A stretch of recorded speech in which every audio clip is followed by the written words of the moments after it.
Hello there, and happy Mother's Day to all the mothers out there.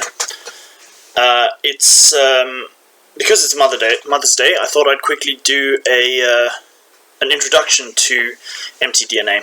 I'm just going to roll with it off the top of my head. I may cut bits together as well. I'll probably add a few images, overlay a few images over the top here. So, maternal lineages, again, we got the out of Africa theory. Even in the multi-regional hypothesis, that's the main alternative to out of Africa. It actually still has an out of Africa migration as a major event in human history, but it says that other archaic hominids were important parts of the founding of the genetics of various regions, and that there was more drift from them than out of Africa theory usually suggests. But anyway, onto the main issue. So, just like Y-DNA, as I've showed before, mtDNA, because we don't use the X chromosome because of the way it recombines, like all of the autosomes. So mtDNA is generally used rather than X. I think we should use X haplotypes more, but there are not many studies on them. It's not used as much. So anyway, mtDNA is passed directly from the mother, and so it shows your direct female lineage. There are exceptions to the rule, and I'll go into those in more detail in a different video. But here I just want to touch on the main mtDNA groups. So there's a lineage called L, and various branches of L that split very early in history in Africa. There's a branch of L that moves into the Southwest Asia, that region where so much of out of Africa happened there. I mean, that's where Neanderthals were first hybridized. That's where the proto-Caucasoids, the Caucasoids, Mongoloids, and Australoids all come from, and Americoids formed that basal population. So it travels there, this L lineage, and it has two offshoots there, two major offshoots. It has M, which is the ancestor of all South Asian groups, and it has a sister line called N, so N is the ancestor of all Northern Eurasian groups. Then this is all in that Southwest Asian region in Arabia or thereabouts, maybe some in East Africa. So then we have a lineage called R, which emerges, and R is actually the ancestor of all West Eurasian mtDNAs. So it's the ancestor of all European mtDNAs and most of the mtDNAs of other North Eurasian groups as well.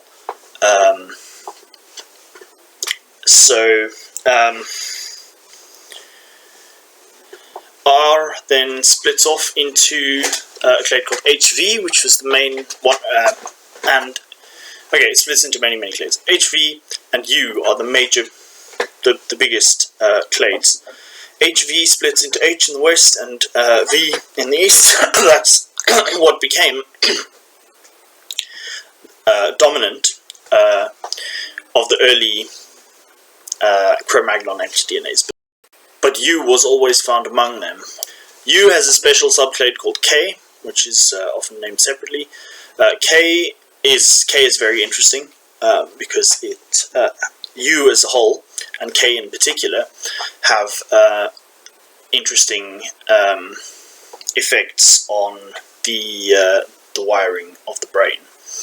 So mtDNA is very important because it determines a lot about the way energy is processed in our bodies. So, and on that note, H has the highest oxygen uptake of any group. So H is the most efficient. UK have advantages with regards to the brain specifically. And then there are also various other things. T has a strong correlation with reduced sperm motility in males.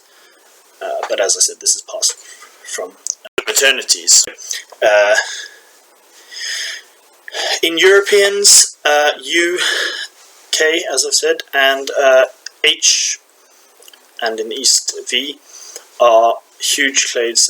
H is the largest in all European groups. Peaks out in the Welsh and the Swedish. And then you have so T was brought with the it's highest in Iranians. Then you have I, X, and W are very interesting clades. I will do a video on at one point because it's very interesting. It seems to have come from East Africa, or at least it became dominant in that region, and it was also historically very high in Germany. So there seems to be a link there between the maternity of some East African cultures and the maternity of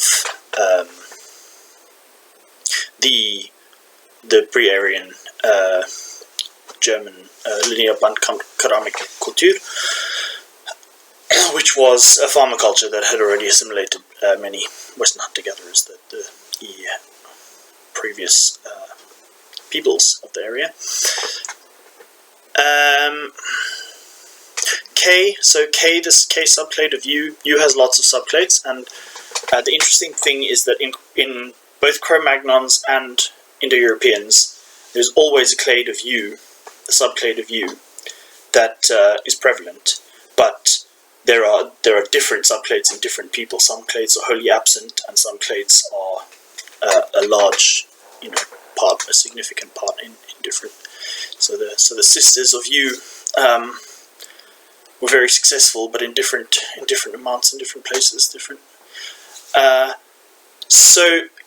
And K is highest in. It's very high in the Ashkenazim. About half of Ashkenazim carry K. K is also about 20% in the UK, and it's found at low levels throughout Europeans. So what else do we have? We've got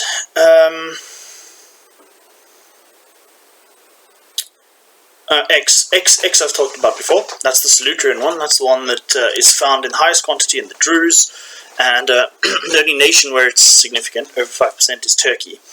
It's at very low percentages throughout Europe, though, and it was historically, or it's presumed to have been higher historically in the Iberian region. It's still found in Morocco there at a few percent. W is another strange outlying clade. I'll cover IX and W together in a video sometime because they're very interesting outliers. But IX and W are the furthest removed descendants of this R group that I said is basal West Eurasian. So it's an interesting because of the way that mtDNA shifts over time. Excuse me, and again, I will do a full video on the way that works. But because of the way it shifts over time, and the distance of these clades, they may have some kind of other influence, some other kind of non-R influence that pulls them further apart, or it may just be the simpler theory, the way it's usually gone about, that they split off very early. So,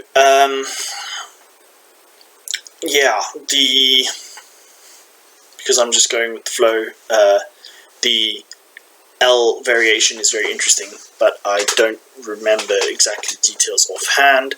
Again, M has a few little offshoots. The Amerindians and the Japanese both have very high amounts of North Eurasian clades, which other East Asians don't have. Southern Chinese are almost exclusively of that M, that South Asian maternity. I will, of course, do a full playlist on mtDNA, just as I have done with Y-DNA. So I'll go into all of the clades, and then I might get to some subclades. But yeah, it's Mother's Day, so I've given you a bit of a rundown of some of the major clades of N, and I've just mentioned their L and M. So those are the three major branches of human maternity, the main three Eves, if you like, the main three daughters of Eve, if you like. Yeah. Anyway, so thank your mother for bringing you into the world and for giving you an important chunk of your genes. Good chunk of your autosomes and your eggs and this mtDNA as well, which, as I said, governs the basic functions of your cells to a high degree. It's another interesting genetic marker to study. It's another interesting set of splits in the migrations of humans. Just want to give a shout out to my mother and say thanks to her. And I'm of the H48 subclade, so that's a Proto-Germanic branch that split off a few thousand years ago. By way of an outro, I just want to apologize for the choppiness of certain parts of this video. I still have a bit of a cough. It was a bit resurgent, so yeah, just editing out some coughs and some other minor errors I made. So that's the reason for that. Please sub and share with those interested, as always. The faster we can grow the channel, the more accurate, more detailed content I can make for you guys, and can extend the anthropology project that I'm working on as a whole. Yeah, and I just wanted, I'll just end the video by saying, "Thank you, Ma." Bye, guys.